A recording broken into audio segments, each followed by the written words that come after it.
For millions of Americans, Johnny Carson wasn't just a television host, he was a ritual.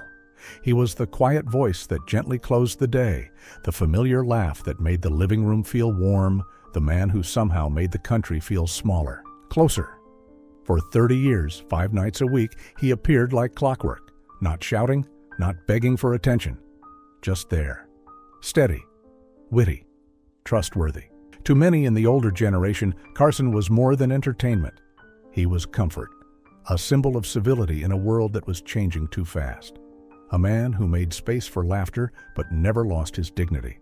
And yet, behind the twinkle in his eye and that easy Midwestern charm was a power that most never fully saw. A power built not on volume, but on silence, on memory, on consequence. Johnny Carson could launch your career with a glance or end it with a pause. He wasn't a man of public outbursts or tabloid feuds. No, his style was quieter and more dangerous. If you crossed a line, he wouldn't yell. He wouldn't argue. He'd simply erase you.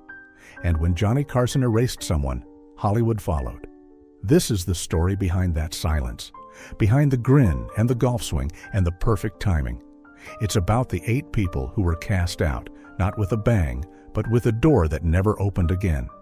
Some betrayed him, others disrespected his rules, but all paid the price of being banned for life from the most powerful stage on television. So settle in. Because what you're about to read isn't just about celebrity gossip. It's about trust, loyalty, legacy, and what happens when one man quietly decides your time is up. In the golden age of television, few held more quiet authority than Johnny Carson. He didn't walk into a room demanding respect. It was given freely. Not because he asked for it, but because he embodied it. His word wasn't law by decree. It was law by reputation. Behind the curtain of charm and monologues, Carson was the unseen hand guiding careers, shaping public opinion and drawing the invisible line between who rose to stardom and who vanished overnight. If you were lucky enough to sit on Carson's couch, your life could change in a single evening. One well-timed joke, one meaningful glance of approval, and the phones would start ringing. Bookings, deals, headlines. To be on The Tonight Show was to be seen, not just by America, but by every gatekeeper in the industry. It was a blessing few took lightly, and yet some did. What many didn't understand was that Carson's approval wasn't unconditional. He was a man who remembered, a man who watched everything. You didn't need to insult him outright to find yourself cast aside. Sometimes a whisper of disrespect, a break in unspoken decorum, or a hint of arrogance was enough. The punishment? Absolute silence. No confrontations, no warnings, just a name crossed off a list and a door that would never open again. Carson didn't rage, he didn't rant, but when he turned his back, careers wilted in the shadow he left behind. This wasn't about ego, it was about standards. Carson believed the show was a sacred space, an intimate moment shared with millions. To abuse that was to betray something bigger than fame. And those who forgot that lesson? They became the cautionary tales Hollywood still whispers about to this day. Of all the names ever blacklisted by Johnny Carson, none cut deeper than Joan Rivers. This wasn't just a professional falling out, it was a personal heartbreak. To understand the weight of what happened, you have to understand how much Carson gave her and how much she meant to him. Joan Rivers wasn't just another rising comedian trying to claw her way into the boys' club of late-night television. She was Carson's chosen one. In an era when female comedians were treated more as novelty acts than serious performers, Johnny took a bold step. He gave Joan the chair.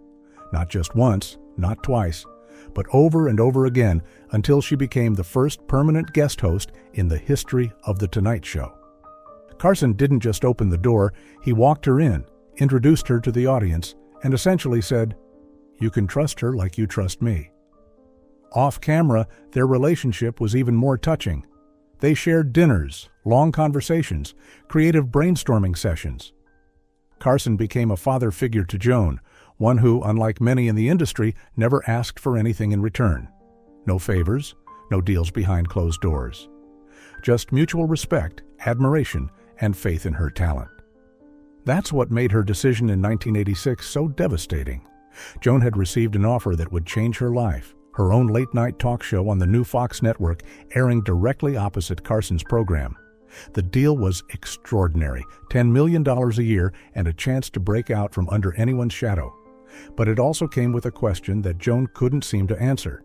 How do you tell the man who made your career that you're becoming his competition? She didn't. The story broke in Variety before she could find the words. Carson found out not from a conversation, but from a headline. And in that moment, something inside him snapped. He didn't yell. He didn't fight. He simply shut the door. "She didn't even call me," he said quietly, before disappearing into his office. That single sentence would haunt Rivers for the rest of her life. Carson's response was absolute. Joan's name was scrubbed from The Tonight Show archives. Clips featuring her were pulled from retrospectives. Guest hosts were told never to mention her on air. It was as though she had never existed. One producer would later reveal, "Johnny told me, she's dead to me." And when Johnny said that, he meant it. Joan tried to make amends. She called his private number. She sent letters, gifts, even personal messages through mutual friends. All of it was met with silence, returned packages, no replies. A wall of quiet grief that never cracked, not even once. It was like screaming into a void, her assistant recalled. The fallout wasn't just emotional, it was professional.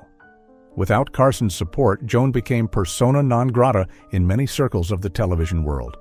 Producers who once welcomed her stopped returning calls. NBC turned cold.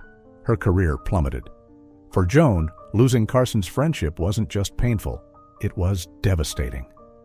"It was worse than losing the show," a friend said. She could bounce back from bad ratings, but the loss of Johnny? That stayed with her forever. In time, Joan did rebuild. Through stand-up, fashion commentary, and unrelenting work ethic, she found her way back into the spotlight. But the shadow of Carson never left her. Decades later, even in interviews near the end of her life, she would choke up when his name came up. "He gave me my career," she said, "and I hurt him. That pain never goes away." Joan Rivers wouldn't return to The Tonight Show until 2014, 22 years after Carson retired and 9 years after his death. By then, the feud was over in name only. The wound had long scarred over, but the ache remained. Her story isn't just about ambition, betrayal, or ego. It's about timing, about missteps, about how one moment of silence, one missed conversation, can sever the most meaningful bond.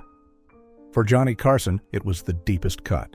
For Joan Rivers, it was the heartbreak she could never fully undo.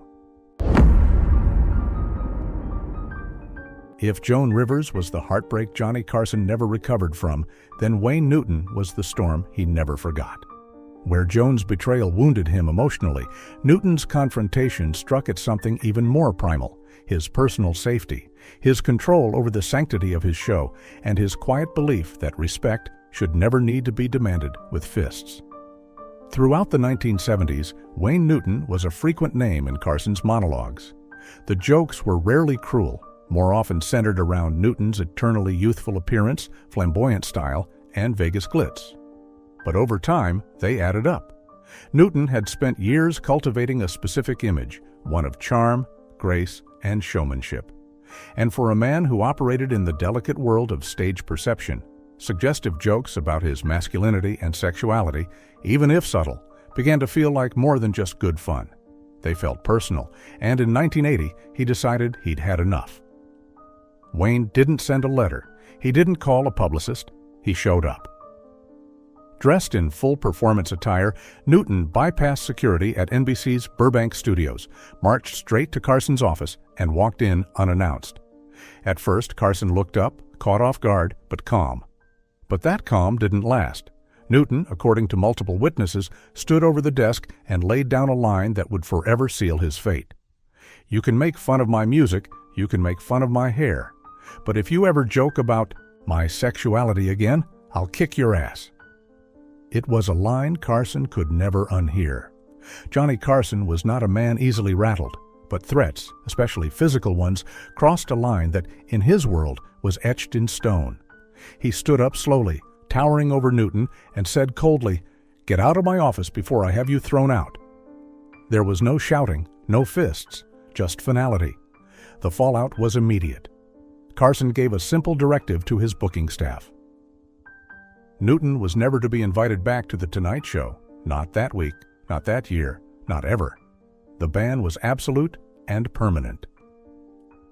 For Newton, the consequences were steep. Though he remained a beloved icon in Las Vegas, his absence from national television, especially from Carson's couch, meant fewer eyes, fewer opportunities, and a clear wall between him and the American living room. In those days, being banned from The Tonight Show wasn't just losing a stage, it was losing a connection to the country itself. Years later, Newton would reflect on the moment with clarity and without regret. "I'd do it again," he said in a 2007 interview. "Some things are worth standing up for." But for Carson, the matter was closed. This wasn't about Newton's feelings or about whether the joke was fair. It was about a guest stepping into his house, threatening the balance he had so carefully built. Carson could forgive almost anything, but intimidation? That was non-negotiable. And in the unspoken rules of late-night royalty, Johnny Carson never invited a threat back onto his throne. In Johnny Carson's world, there was a sacred rhythm to conversation, a dance between guest and host that relied on trust, timing, and mutual respect. But Charles Grodin didn't follow the rhythm. He disrupted it on purpose. And for a while, Carson admired that. Until one night, the line between performance and disrespect blurred too far, and the curtain quietly fell on Grodin's run. Charles Grodin was not your average guest. He didn't arrive with polished anecdotes or a rehearsed smile. Instead, he leaned into discomfort. From his earliest appearances on The Tonight Show in the 1970s, Grodin portrayed a persona that was awkward, combative, and vaguely irritated, challenging Carson's questions, sidestepping pleasantries, and throwing the entire tone of the segment off balance. At first, Johnny loved it. Carson, a master of subtle comedy and quick pivots, recognized what Grodin was doing, playing a character, turning the usual Hollywood charm act upside down. It was risky, it was weird, and it worked. The audience was drawn to the tension. Was Grodin serious? Was this real? The not knowing was part of the thrill, but with each appearance, Grodin pushed the act further. What started as clever sparring turned into something colder, sharper. He began questioning Carson's sincerity on air, suggesting he didn't read the guests' books, didn't really care about their answers, that he was simply going through the motions.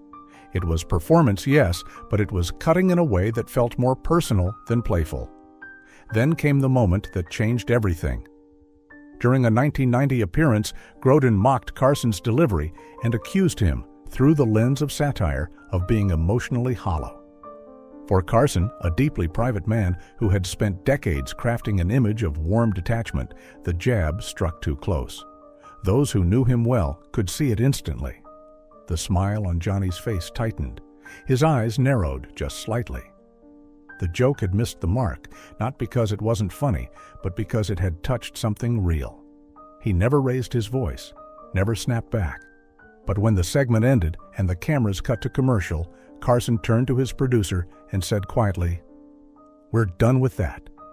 And just like that, Charles Grodin was gone. There was no official ban, no statement, no feud, just silence. When Grodin's publicists called to pitch another appearance, they were met with polite excuses. Not a good week. Schedule's full.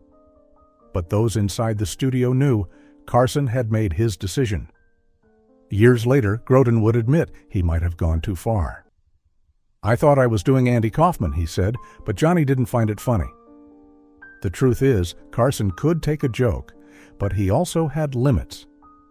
When a guest's performance cast doubt on his sincerity, on the carefully constructed bond between host and audience, it wasn't clever anymore. It was disruptive. And in Johnny's universe, once trust was broken, the invitation rarely returned. Charles Grodin may have unsettled Johnny Carson with subtle jabs cloaked in satire, but Shelley Winters shattered the unspoken contract between host and guest in a single, unforgettable moment. What Grodin hinted at, Shelley acted on. And for Carson, who valued professionalism above all, the consequences were swift and absolute. Shelley Winters was no lightweight in Hollywood. A two-time Academy Award winner, she had built a career on fierce talent and bold choices. Her filmography spanned decades and included some of cinema's most revered performances. But by the 1970s, her presence had begun to shift. The brilliance remained, but so did a growing unpredictability, often fueled by alcohol and a quick temper. Johnny had her on the show multiple times. When Shelley was on, she was gold.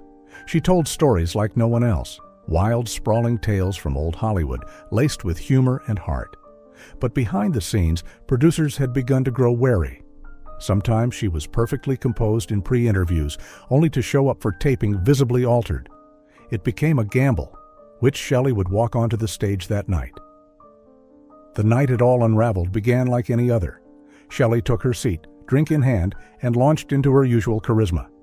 But Carson and the crew quickly noticed something was off. Her answers were disjointed, her sentences trailed into unrelated thoughts, and the spark that usually lit up the room felt dimmer. Still, Johnny, ever the gentleman, tried to guide her through. He smiled, he adjusted, he softened the rhythm.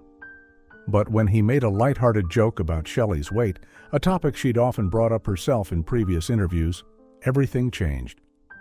Without warning, Shelley snapped.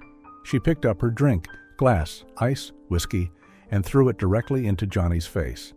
The audience gasped. The cameras kept rolling for a beat too long.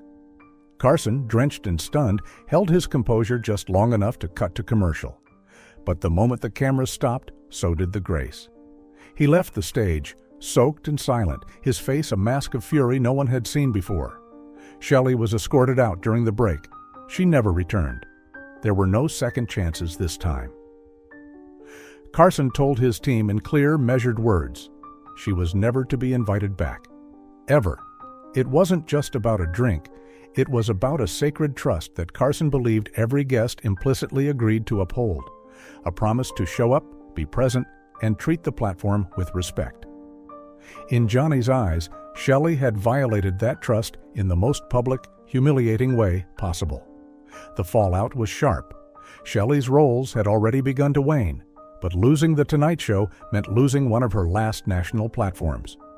For a generation of viewers, she simply disappeared. Years later, in a moment of reflection, Shelley admitted it plainly. I was in a bad place then. Johnny had every right to never want to see me again. And that's what made Carson's judgment so final. Not just the act, but the message it sent. In his world, dignity mattered, and no amount of fame could outshine a moment that crossed the line. If Shelley Winters was banned for one explosive moment, Rich Little vanished for a far quieter reason, one that stung just as deeply. There was no incident, no on-air scandal, no dramatic confrontation. Instead, what ended Little's long-standing relationship with The Tonight Show was something far more subtle: creative repetition. And for Johnny Carson, that was enough. Rich Little was once a fixture on Carson's couch. His celebrity impressions, spot-on mimicry of everyone from Richard Nixon to Jimmy Stewart, had audiences in stitches and made him one of the most popular guests in the show's golden years. Between the 1960s and 70s, he appeared more than 30 times, often bringing down the house with his clever voice work and quick wit. Carson himself laughed along, clearly enjoying the performance. But what the public didn't see was that, over time, the magic began to wear thin. For Johnny, at least. Behind the scenes, Little had a habit that began to grate on Carson. He would stay in character off-camera, continuing to deliver impressions between takes, during rehearsals, even in the green room. What the audience loved in small doses, Carson had to endure in long stretches. And while Johnny respected talent, he valued authenticity even more. "He never turns it off," Carson reportedly muttered to a producer one afternoon. "Does he even have a real voice?" Worse still, Carson began noticing something else: repetition. Little was recycling bits, bringing back old material with only slight tweaks. For Carson, who had an almost photographic memory for comedy, this was an unforgivable sin. He expected guests, especially regulars, to evolve, to bring new energy, to grow. Coasting on yesterday's laughs wasn't just lazy in his eyes, it was a betrayal of the show's integrity. And so, one day, the invitations simply stopped. No public announcement, no blacklist, just silence. When Little's team called, they were met with vague replies. "We're going in a different direction. The schedule's full." But the truth was clear. Johnny had decided it was over. Years later, Rich Little would admit he never fully understood why he was dropped. "I kept waiting for the call," he said. "It just never came." Only later did he learn the truth, that Carson had quietly closed the door because he felt the performances had stopped growing. For viewers, Rich Little's absence may have gone unnoticed in the shuffle of changing lineups. But for anyone who's ever feared being quietly forgotten, his story is a reminder. Sometimes the spotlight doesn't go out with a crash, it just fades.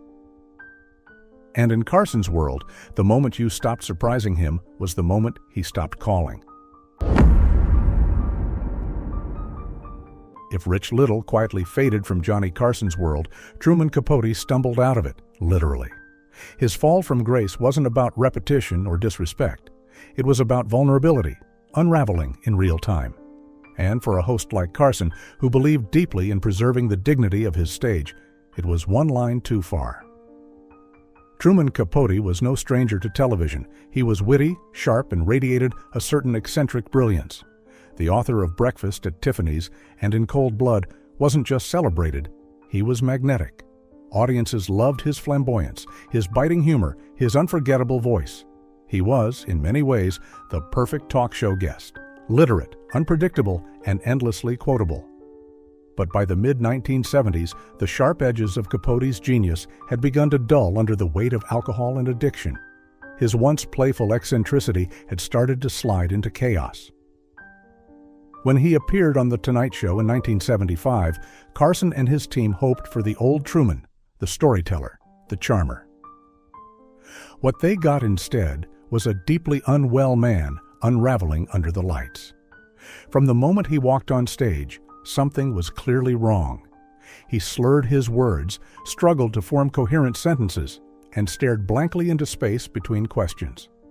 Carson, himself no stranger to private demons, tried his best to guide the segment with care. He asked short questions. He gave Truman space to find his rhythm. But nothing worked. And then Capote began to drift into explicit off-topic ramblings about a Hollywood party, stories too inappropriate for network television.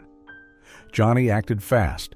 He cut to commercial earlier than scheduled, leaned in during the break, and spoke in a tone only those close to him would recognize. "Truman, you're not well tonight. We're going to end it here." Truman tried to argue, but his slurred words only confirmed the truth. The segment, originally slotted for 10 minutes, was cut after 4. Carson made no scene, but afterward he made a decision. Capote was never to return. This wasn't about punishment. It was about protecting the integrity of the show, and in a way, protecting Truman from further self-destruction in front of millions. But the cost was steep. Losing The Tonight Show meant losing one of the last major platforms where Capote could connect with the public. His career, already faltering, never fully recovered. In the end, it wasn't anger that closed the door on Truman Capote. It was sorrow. And for Carson, that may have been the hardest ban of all, the kind made not out of pride, but out of quiet heartbreak. If Truman Capote's exile from The Tonight Show was rooted in personal collapse, the Smothers Brothers faced a different kind of banishment, one that stemmed from principle and politics. Their absence wasn't sudden or scandalous. It was slower, colder, and wrapped in the quiet disapproval of a man who believed entertainment should offer relief, not division. Tom and Dick Smothers were more than just a comedy duo. They were cultural lightning rods. With their sharp wit and fearless political satire, they pushed the boundaries of television in the late 1960s.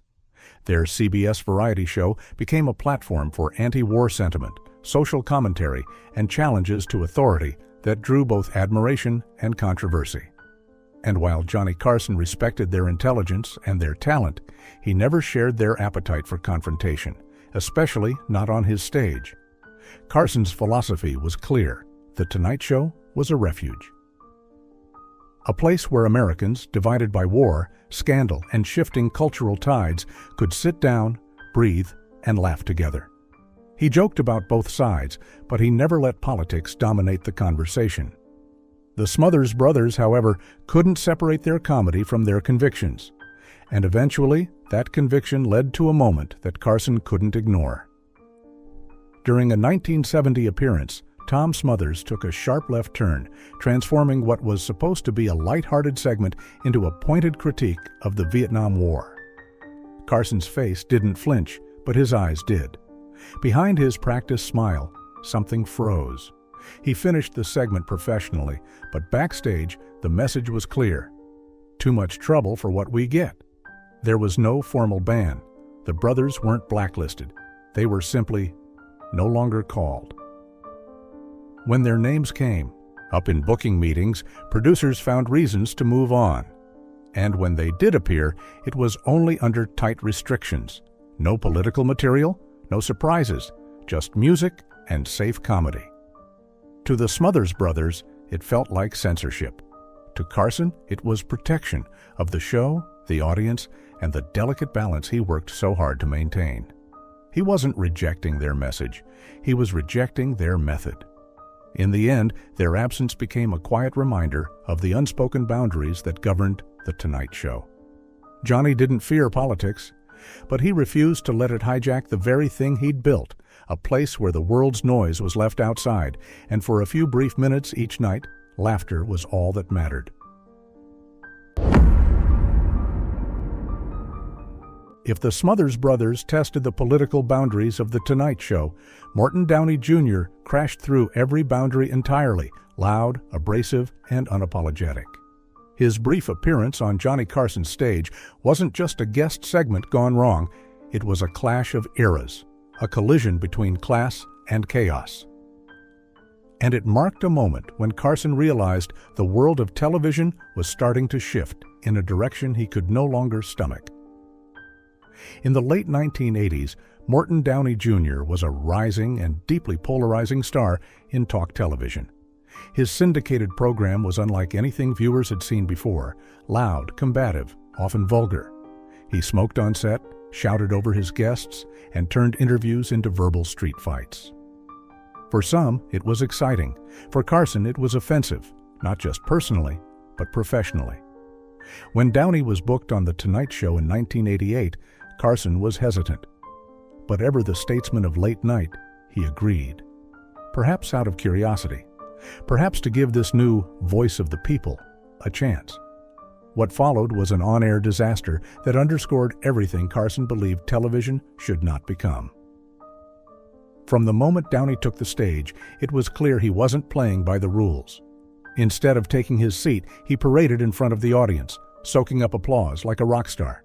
He interrupted Carson's questions, spoke over the host, and addressed the crowd as if it were his own show. Carson, known for his composure, sat still, watching, assessing, and slowly disengaging. Downey's final mistake came when he began attacking other talk show hosts by name, claiming they lacked the guts to speak the truth.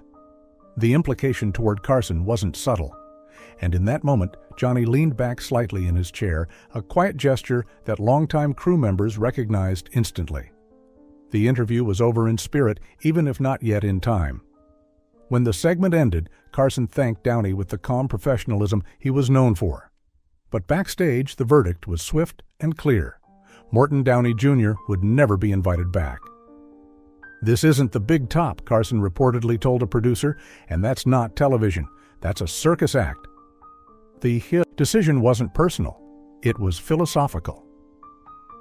Downey represented a shift in television that Carson feared, one where spectacle replaced substance, volume replaced thought, and conflict replaced conversation.